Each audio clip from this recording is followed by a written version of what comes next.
Late हो रहा है। मम्मी मम्मा बोलेंगी फिर मेरी वजह से लेट हो रहा है।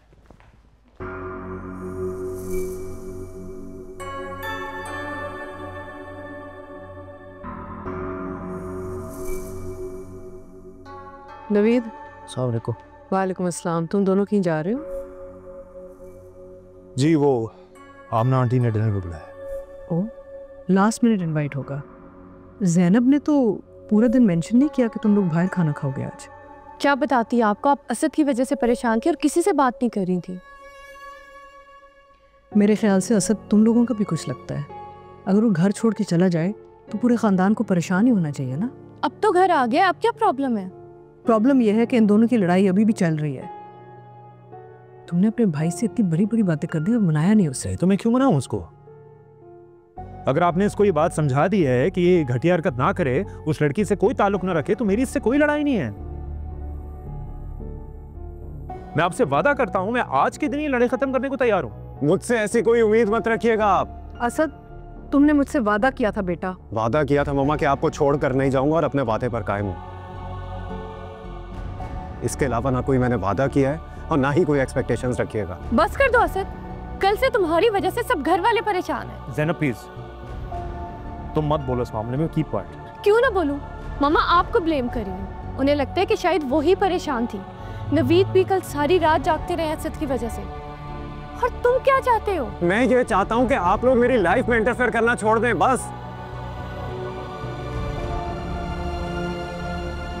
कुछ फैसले मुझे मेरी जिंदगी की मेरी मर्जी से करने दें, जिसमें नवीद भाई बीच में ना आए।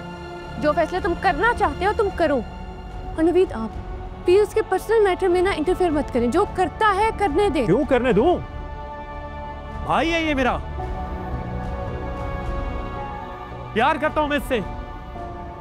तुम्हें उस घटिया लड़की से शादी करनी है ना, आई विल मेक श्योर कि तुम कभी जिंदगी में उससे शादी ना कर सको। And I will make sure कि मैं उसी लड़की से शादी करूं, रोक के दिखाएं आप। और घटिया नहीं है वो।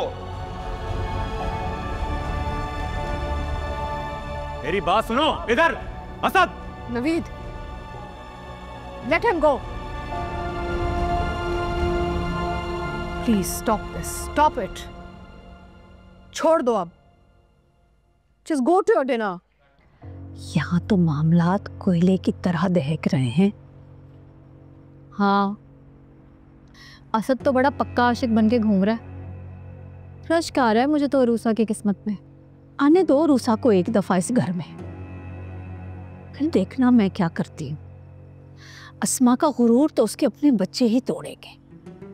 आप छोड़े हो रूसा को, आप अहमद की फिक्र करें। अम्मी कंट्रोल में करें उसे। ऐसा ना हो आपके हाथ से बिल्कुल ही निकल जाए वो। जिस तरह दिन ब दिन उसका रवैया बदल रहा है, मुझे तो टेंशन हो रही है अम्मी।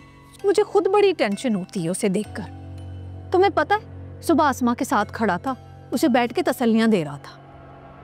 असद को भी उसी ने घर भेजा। कह रहा था बड़ा समझाया है मैंने। मैं तो कहती हूँ उसे ना बाहर भेज देते हैं पढ़ने के लिए। बाहर भेजना तो जैसे बड़ा आसान है अम्मी।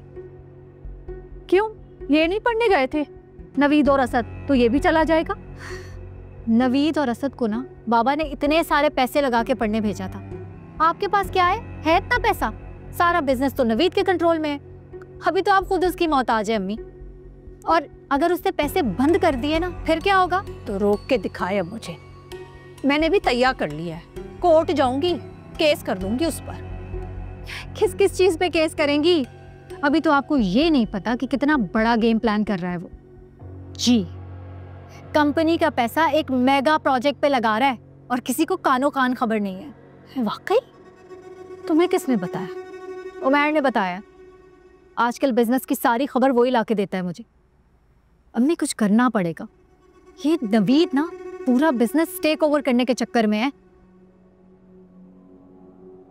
अस्मा को बताऊं? वो क्या करेंगी अम्मी? हमें अपना बंदोबस्त खुद ही करना पड़ेगा। मैंने सोचा है मैं अपना बिजनेस शुरू कर लूं। अल्लाह का वास्ता है, खुदा का वास्ता है, कुछ कर, कुछ तो शुरू कर। और इस अहमद को भी ना अपने साथ लगा ताकि इसका भी ध्यान बटे। अम्मी अहमद को पढ़ने देना, उसका ध्यान पढ़ाई में लग जाए, यही बहुत बड़ी बात है। भाई है तेरा, तू भी अकेले क्या क्या करेगी? अकेली नहीं हूं मैं अम्मी, उमैर है मेरे साथ। और मसला उसका नहीं है, मसला फाइनेंस का है। तो कितना फाइनेंस चाहिए तुझे? मेरे जो पैसे रखे ना फिक्स में, वो ले ले, कुछ कर ले। वो काफी नहीं है। वो मैं सोच रही थी कि अगर हम आपके हिस्से के शेयर्स बेच दें तो। मेरी बात को समझिए अम्मी, नवीद कुछ नहीं छोड़ेगा। और जिस तरह इन दोनों भाइयों का झगड़ा चल रहा है ना, आप देखिएगा, लिख ले मेरी बात, ये ना कंपनी आधी आधी बेच के अपने पास आधा आधा हिस्सा रख लेंगे और हमारे हाथ कुछ नहीं आएगा। फिर क्या करेंगी आप खुद सोचिए। बेहतर ये नहीं कि हम पहले ही कुछ कर लें, बाद में पछताने का क्या फायदा होगा। मेरा काम आपको समझाना है, बाकी आपकी मर्जी है।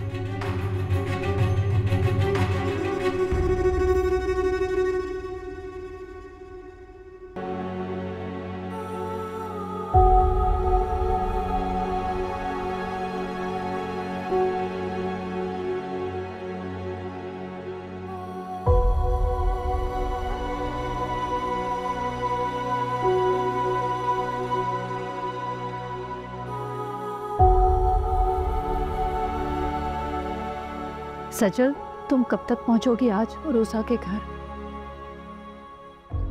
अम्मी मैं तो अभी ऑफिस जा रही हूँ, आप जा रही हैं ना आज? काफ़ी है, मेरा जाना ज़रूरी नहीं है। आज स्वयं है उसकी माँ का, क्या सोचेगी रूसा? वैसे भी वो कुछ सोचने समझने की हालत में तो है नहीं। बहुत बुरा हुआ है उस बेचारी के साथ। मुझे तो उसके रिश्तेदारों और उसके मोहल्ले वालों पे बहुत गुस्सा आ रहा था। ठीक है, मैंने भी असद के और उरूसा के अफेयर के बारे में कमेंट किया है, लेकिन कोई वक्त होता है, कोई जगह होती है अम्मी। मौत पे किसी की कोई ऐसी बातें कैसे कर सकता है? बस सजल, दुनिया बड़ी बेरहम है। अम्मी बेरहम दुनिया नहीं है, बेरहम तो ये है जिसकी वजह से वो बेचारी उरूसा बदनाम हो रही है। इसको स्टैंड लेना चाहिए ना उसके लिए। अच्छा तुम चुप करो, हमें तो इन मामलात से ना दूर ही रहना चाहिए। सुना नहीं था अहमद क्या कह रहा था कि नवीद उसे धमका रहा था और कह रहा था कि हमें साजिशें करने के अलावा और कुछ आता ही नहीं है। अम्मी नवीद के अपने दिमाग में सिर्फ साजिशें ही चलती हैं। जैसा वो खुद है ना, उसको दूसरे भी अपने जैसे साजिशी नजर आते हैं। उसका नाम लेके सुबह सुबह मेरा मूड क्यों खराब किया आप? अच्छा बस ठीक है, मैं जा रही हूँ, मिलते हैं। हाँ, खुदा हाफिज़।